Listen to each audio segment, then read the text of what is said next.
Hola, soy Romina Valdivia, estudiante del primer año de la carrera de Psicología. Hoy quiero mostrarles mi mapa conceptual que tuvimos que realizar en la asignatura de Introducción Profesional. Tuvimos que realizar un mapa con las unidades 1, 2 y 3, ¿ya? El objetivo principal de este trabajo es esquematizar los principales conceptos trabajados en las unidades 1, 2 y 3 y a la misma vez explicar todo lo aprendido. Bueno, en la primera unidad, como podemos ver y como dice acá en el mapa, nosotros vimos como primera unidad ¿qué son las normas APA?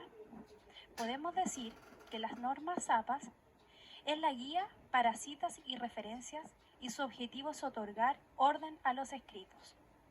Como todos sabemos o como ya se sabe, la norma APA fue creada en 1926 por psicólogos, sociólogos y antropólogos. Como ya muy bien dijimos, y sirven para citar, referenciar y esto da un orden escrito. Pero para referenciar y citar, nosotros tenemos que tener en cuenta y tener consideración de no caer en los plagios. El plagio significa secuestrar ideas de otras personas. Es quitar o secuestrar ideas o usar palabras de otro autor. También dentro de las APAs podemos ver qué es lo que es el parafraseo. Parafraseo significa expresar ideas de otras personas pero en forma distinta. Es decir lo mismo, pero en este caso no hay ninguna innovación. También dentro de las normas APA pudimos ver las citas textuales.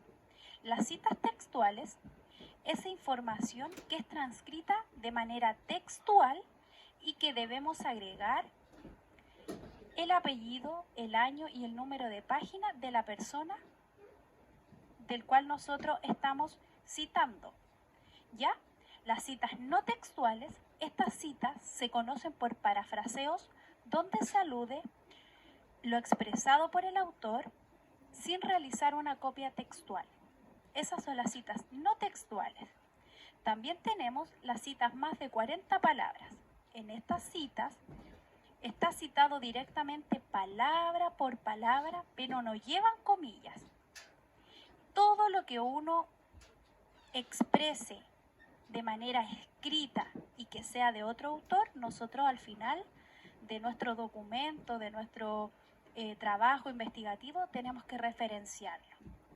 También podemos decir que las referencias son para expresar lo dicho por otro autor. O sea que si nosotros realizamos y hacemos la referencia, no vamos a estar cometiendo plagio, ¿cierto? Entonces si nosotros nos guiamos por cada una de estas cosas, nosotros vamos a hacer bien nuestro trabajo, no vamos a cometer errores y le vamos a dar un orden a lo que nosotros escribimos, a lo que queremos expresar y lo que es dicho por otras personas. También en esta unidad número 1 pudimos ver sobre las redes de comunicaciones que podemos tener y una de ellas fueron el Internet como una herramienta de búsqueda. Todos sabemos que el Internet es una de las herramientas que hoy tenemos como sociedad muy avanzada y quizás una de las cosas es que es el uso que se le da a esta herramienta. El Internet tiene en este caso tiene muchas herramientas buenas que nos puede entregar para poder conectarnos, para poder buscar algo, teorías, conceptos, significados, pero a la misma vez nos entrega y nos proporciona demasiada información.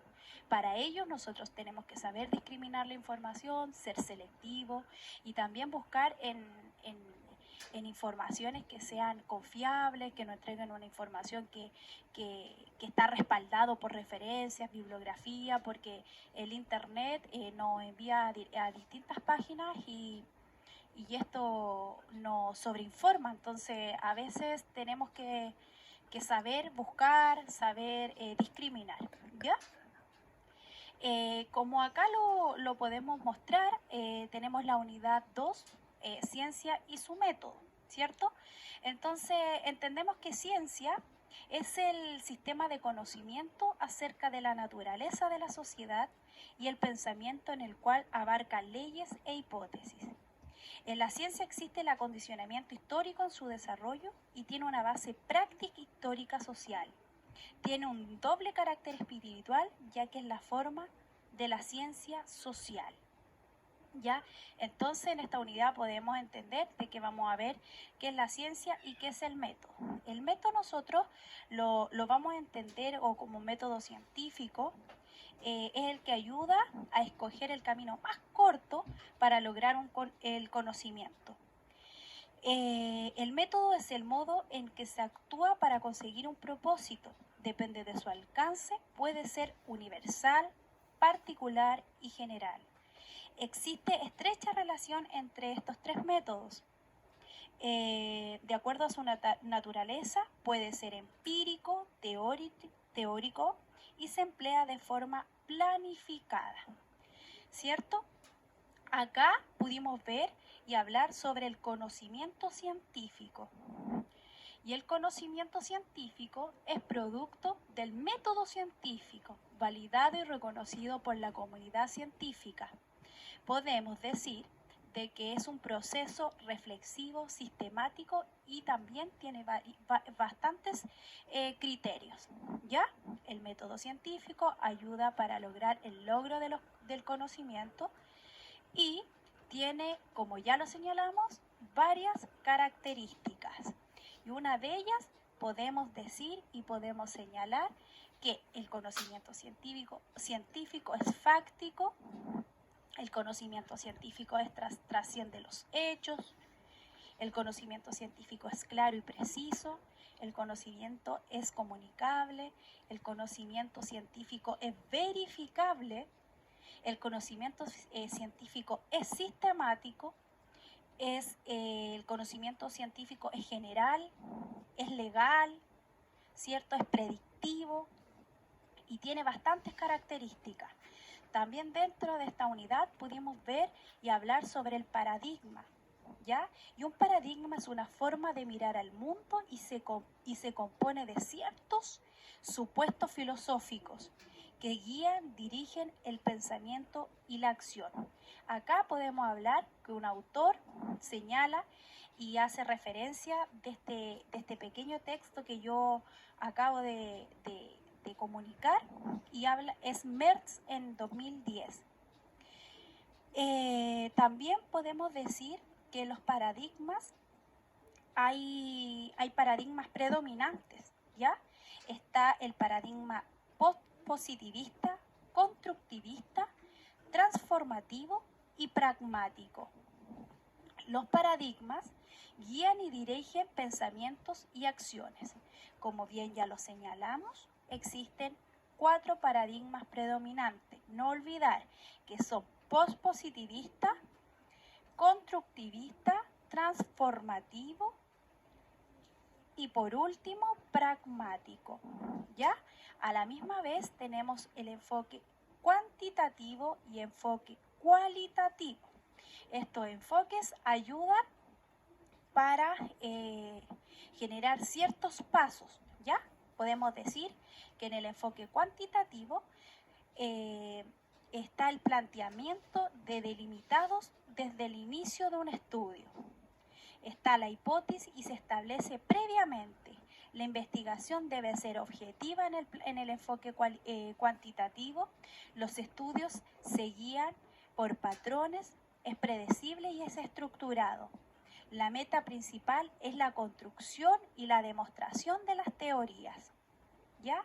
Y en el enfoque cualitativo podemos decir que no se prueban hipótesis y se generan durante el proceso.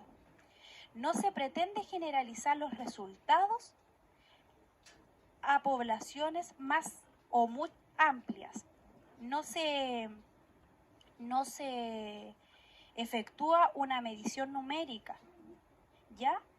También podemos decir que se establecen conceptos y técnicas de estudios no cuantitativos. Acá se pueden hacer y trabajar dos enfoques, pero es uno de las premisas que tiene el enfoque cualitativo, ¿ya?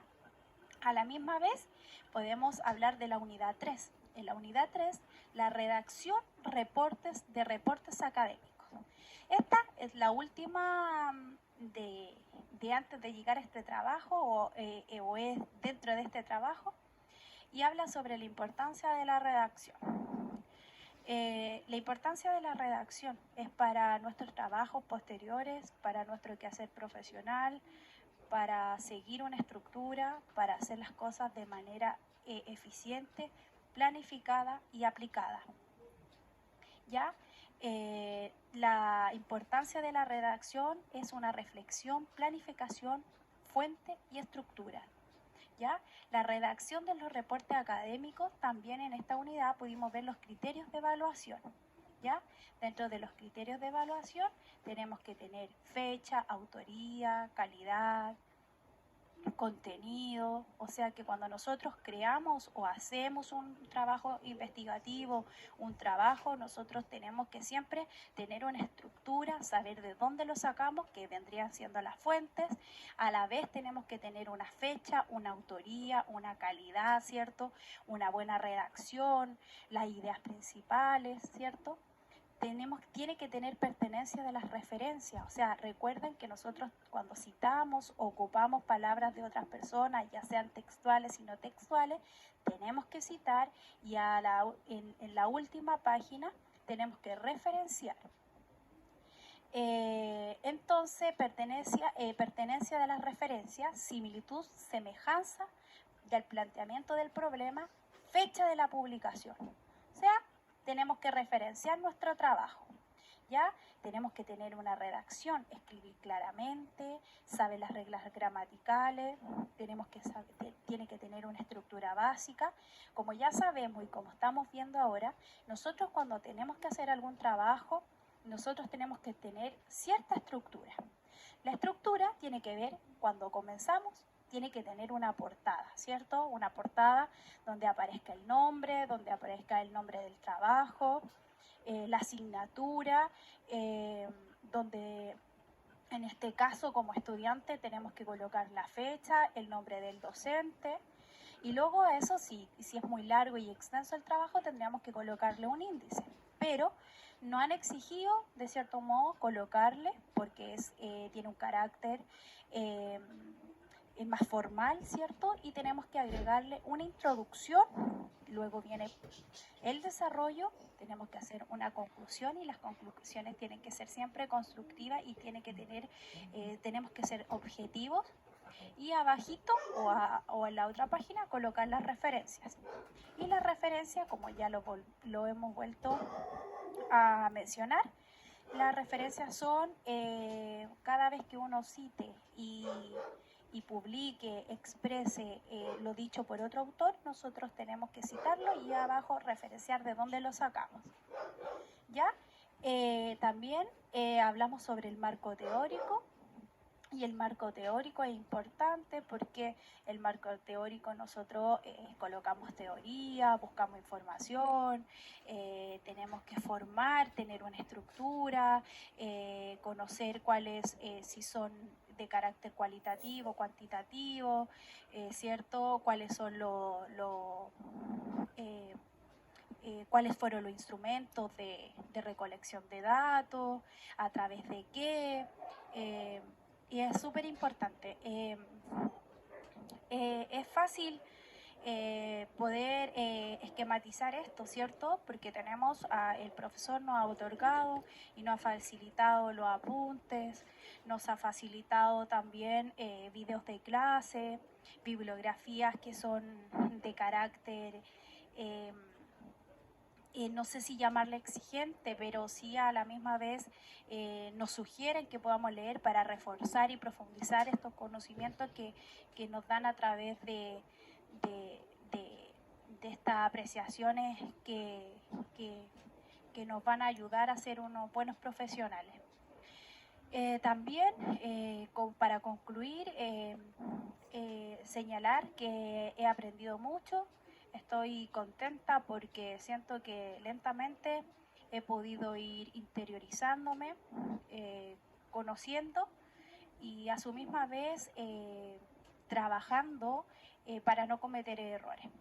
Así que expongo este trabajo para que sea evaluado, ¿cierto? Y tener una ponderación.